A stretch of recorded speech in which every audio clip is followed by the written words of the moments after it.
Anda kembali bersama kami di Kompas Petang, saya Cindy Sistiarani.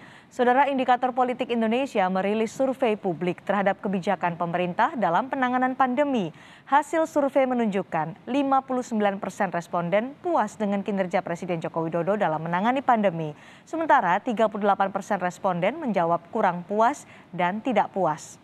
Selain kinerja Presiden, indikator politik Indonesia turut merilis tingkat kepuasan kerja para Menteri Kabinet Indonesia Maju. Hasilnya, Menteri Pertahanan Prabowo Subianto berada di posisi teratas dengan 70% responden yang puas atas kinerja Menhan. Disusul Sandiaga Uno di posisi kedua. Posisi ketiga diisi Menteri Sosial Tri Risma hari ini. Kalau kita tanya bagaimana dengan kinerja menteri, jadi ini ada bahkan puas terhadap Presiden Jokowi, kinerja Presiden Jokowi secara umum itu total ada 59,3%, yang warna merah ini ya, 8,1 plus 51,2.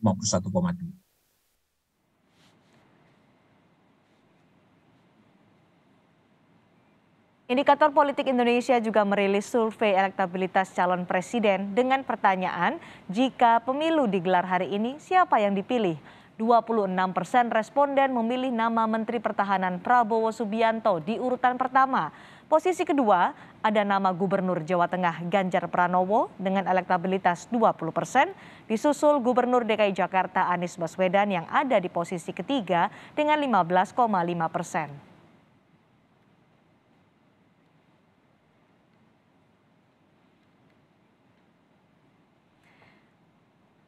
Survei indikator politik Indonesia menempatkan elektabilitas Prabowo Subianto dan Ganjar Pranowo di posisi teratas.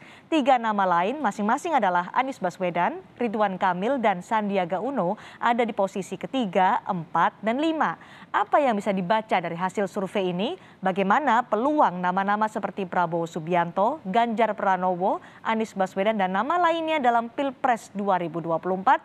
Kami akan membahasnya bersama Direktur Eksekutif Indikator Politik Indonesia, Burhanuddin Muhtadi. Selamat sore, Mas Burhan. Sore, Cindy. Mas Burhan, kalau kita melihat tadi hasil survei indikator politik menyatakan elektabilitas Prabowo Subianto paling tinggi, kemudian disusul Ganjar Pranowo, dan kemudian nama ketiga adalah Anies Baswedan. Apakah dari hasil survei ini peluang Prabowo untuk maju 2024 masih besar 2024 ini? Kalau dilihat dari sisi nominasi lewat partai, tentu peluang Pak Prabowo besar. Tentu dengan syarat Pak Prabowo sendiri bersedia untuk dicalonkan kembali sebagai calon presiden. Karena dari sisi partai Gerindra kan cukup mengantongi dukungan lumayan. Tinggal menggandeng satu partai lagi, saya kira syarat 20% kursi di DPR akan terpenuhi. Tetapi soal siapa yang unggul di 2024, kalau kita membaca hasil survei indikator terkini, itu sebenarnya tidak ada calon yang dominan. Jadi meskipun Pak Prabowo berada di peringkat teratas, kisarannya sekitar 26-27%, tetapi bagaimanapun Pak Prabowo sudah 2 kali tampil ya sebagai calon presiden, dan karenanya harusnya bisa lebih dari 27% yang beliau peroleh supaya bisa aman di 2024. Jadi menurut saya memang kemenangan Pak Prabowo nanti sangat ditentukan salah satunya oleh siapa yang akan melawan Pak Prabowo. Yang kedua adalah siapa yang akan mendampingi Pak Prabowo. Nah kalau misalnya pendampingnya Pak Prabowo nama-nama yang juga kuat secara elektoral, tentu mudah buat Pak Prabowo untuk menang di 2024. Ini menarik juga tadi disebutkan oleh Mas Burhan bahwa tidak ada yang menonjol karena rata-rata di posisi 20-an% ya. Prabowo Subianto elektabilitasnya 26%, Ganjar Pranowo 20%, Anies Baswedan 15,5%, Ridwan Kamil jauh 5,7%.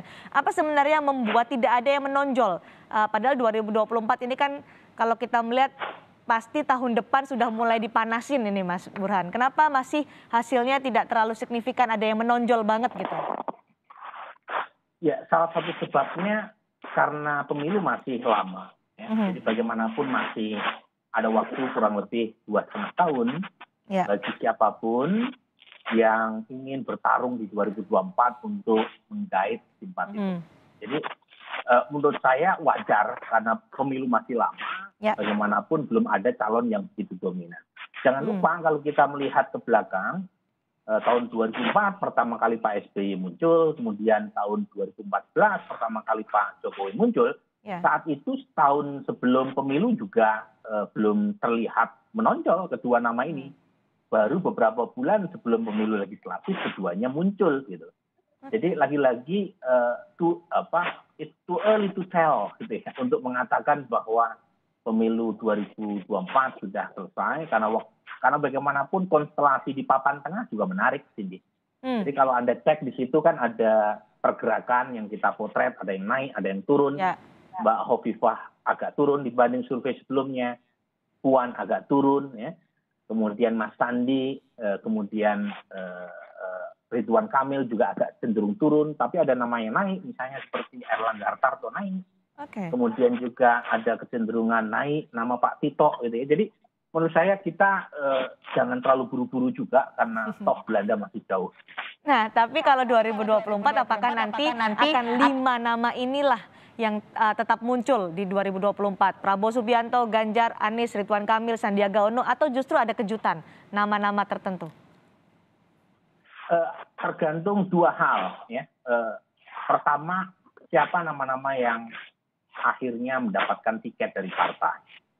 Nah, ini turut menentukan konstelasi pemilu 2024. Nah, yang kedua tergantung para calon dalam memanfaatkan momentum politik. Jadi misalnya tahun depan kan ada beberapa kepala daerah yang masa jabatannya habis. Nah, kalau misalnya mereka mampu gitu ya menaikkan atau mempertahankan elektabilitasnya, tentu juga akan dilirik oleh partai-partai. Karena partai itu kan pengen ikut rombongan pemenang. Kalau misalnya nama-nama yang muncul mampu menaikkan elektabilitasnya, tentu partai akan cenderung untuk memilih mereka dengan syarat gitu ya, kader mereka sendiri tidak cukup kompetitif secara elektoral. Tapi kalau misalnya sama-sama kompetitif antara kader atau elit partai dengan calon dari non partai, ya saya yakin partai akan lebih mendahulukan kadernya dulu. Mendahulukan kadernya dulu. Bicara soal tren sekarang, Mas Burhan, karena kan dari nama-nama yang hasil survei indikator politik soal elektabilitas ada Prabowo Subianto, kemudian ada Ganjar Pranowo, trennya naik dari hasil survei sebelumnya, meroket bahkan. Tapi Anies Baswedan justru ada cenderung tren menurun. Apa yang dilihat oleh indikator politik dari hasil survei ini? Jadi untuk elektabilitas Pak Prabowo naik, salah satu sebab utamanya adalah kita kaitkan dengan fenomena tren penurunan kepercayaan publik terhadap pemerintah. Jadi Pak Prabowo ini kan selama ini dipersepsikan publik sebagai tokoh yang menjadi penantang Pak Jokowi. Jadi kalau kita lihat brand yang selama ini dibawa oleh beliau adalah tokoh utama yang menjadi penantang Pak Jokowi 2 kali dalam Pilpres. Jadi meskipun Pak Prabowo sudah berada di dalam lingkaran pemerintahan, tapi persepsi publik itu masih menganggap beliau sebagai tokoh utama oposisi. Nah, ketika terjadi penurunan trust terhadap Presiden Jokowi, itu yang paling banyak mengambil keuntungan adalah Pak Prabowo. Nah, itu penjelasan kenapa Pak Prabowo mengalami kenaikan dibanding survei bulan April kan. Nah, sementara untuk Mas Ganjar, itu tidak ada fenomena yang luar biasa, kecuali satu hal. Antara bulan April sampai bulan Juli akhir, yaitu drama antara Bambang Pacul dengan Ganjar Pranowo. Jadi ada insiden yang saat itu memantik banyak sekali diskusi di publik, termasuk di media sosial, ya. Dan posisi Ganjar Pranowo seolah-olah terzalimi sebagai gubernur, tapi tidak diundang dalam acara partai di Jawa Tengah. Justru menguntungkan dari sisi elektabilitas berarti ya Mas Burhan ketika ada drama politik itu. Justru malah menjadi berkah buat Ganjar dan menjadi bumerang buat Mas Bambang Pacul yang kita tahu adalah kanan-kanan dari Mbak Puan. Jadi Mbak Puan sendiri trennya cenderung turun, bahkan sebelum beliau pasang baliho gitu ya. Mbak Puan kan elektabilitasnya sekitar 1,1% di bulan April, tetapi terakhir tinggal 0,4%. Jadi kita bisa katakan pada dasarnya dua kenaikan Pak Prabowo atau Mas Ganjar gitu ya, itu naik ya, elektabilitasnya bukan melalui satu skenario atau strategi elektoral yang didesain dari awal, tetapi lebih kan ada faktor luar yang membuat keduanya bisa naik. Kalau nama Anies Baswedan, Mas Burhan?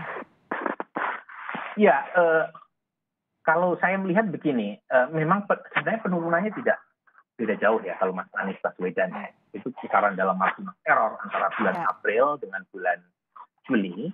Tetapi ketika terjadi penurunan trust terhadap pemerintah, maka publik ya, atau pemilih itu mencari tokoh yang dianggap paling kontras asosiasinya, citranya dibanding Presiden Jokowi. Dan tidak ada tokoh dalam sejarah, terutama sejak 2014, yang menampilkan diri secara kontras gitu ya, dengan Presiden Jokowi kecuali Pak Prabowo. Jadi ketika penurunan atau kekecewaan terhadap pemerintah itu terjadi, terutama pasca penerapan PPKM darurat, maka yang dicari adalah tokoh yang betul-betul berbeda dengan Pak Jokowi, dan tokoh itu adalah Pak Prabowo, di mana masyarakat banyak yang belum aware juga bahwa Pak Prabowo sekarang sudah menjadi bagian dari pemerintah juga. Jadi itu yang membuat suara atau pendukung sebagian Mas Anies itu tersedot kembali ke Pak Prabowo. Tapi lagi-lagi menurut saya terlalu dini kita mendiskusikan tiga nama ini. Pertama, karena di papan tengah juga masih bergejolak, elektabilitas di papan tengah. Yang kedua, tidak ada calon yang sebenarnya betul-betul dominan. Jadi yang kalau kita lihat statistik kan bicara tentang peluang, range. Jadi range-nya apalagi dengan margin of error 2,9% dalam setiap membaca, itu nggak bisa bacaan kita terhadap temuan itu secara point estimate begitu, tidak. Tetapi dalam range. Jadi misalnya Pak Prabowo 26%, itu range-nya itu bisa minus 2,9% atau plus 2,9%. Begitu juga dengan Anies Baswedan. Anies dengan Mas Ganjar itu pada dasarnya tidak beda secara signifikan, karena ada 2,9% plus minus. Baik, Mas Burhan, memang 2024 ini masih jauh.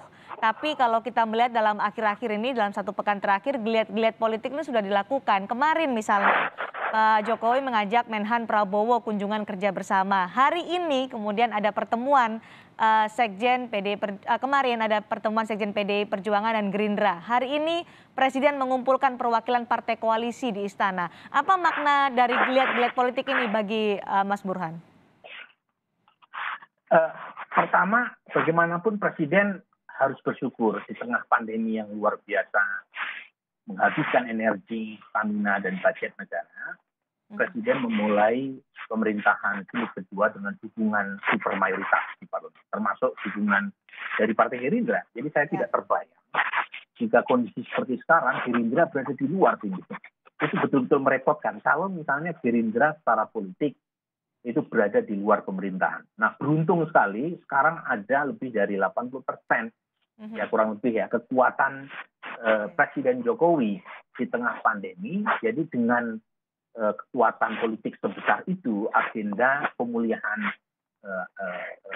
pandemi itu seharusnya bisa dengan mulus mendapatkan persetujuan oleh parlemen. Ada konsolidasi apa sebenarnya, Mas Burhan, kalau Anda melihat?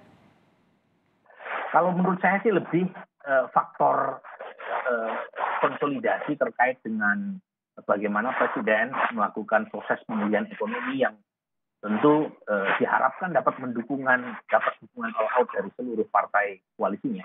Karena tidak seluruh kebijakan yang diambil oleh pemerintah itu kan populer. Misalnya PPKM. PPKM kalau dari data survei yang saya sampaikan kan 65% kurang setuju. Nah ini kalau misalnya agenda politik populer yang dikedepankan, itu partai-partai bisa ikut rombongan mereka yang tidak setuju PPKM, karena toh dukungan sikap negatif. Belum untuk konsolidasi PPKM itu datang dari masyarakat. Belum untuk konsolidasi agenda-agenda politik ke depan ya, menurut Mas Burhan? Menurut saya terlalu jauh ya. Ini masih ada 3 tahun gitu ya. Jadi menurut saya terlalu jauh kalau kita berspekulasi pertemuan siang ini dalam rangka persiapan 2024. Agenda terpendek dan terurgen sekarang adalah bagaimana pemerintah dengan dukungan partai koalisinya bisa menyelesaikan menangani pandemi sesegera mungkin. Baik, terima kasih Mas Burhanuddin tadi Direktur Eksekutif Indikator Politik Indonesia sudah berbagi pandangan bersama kami di Kompas Petang hari ini. Selamat sore.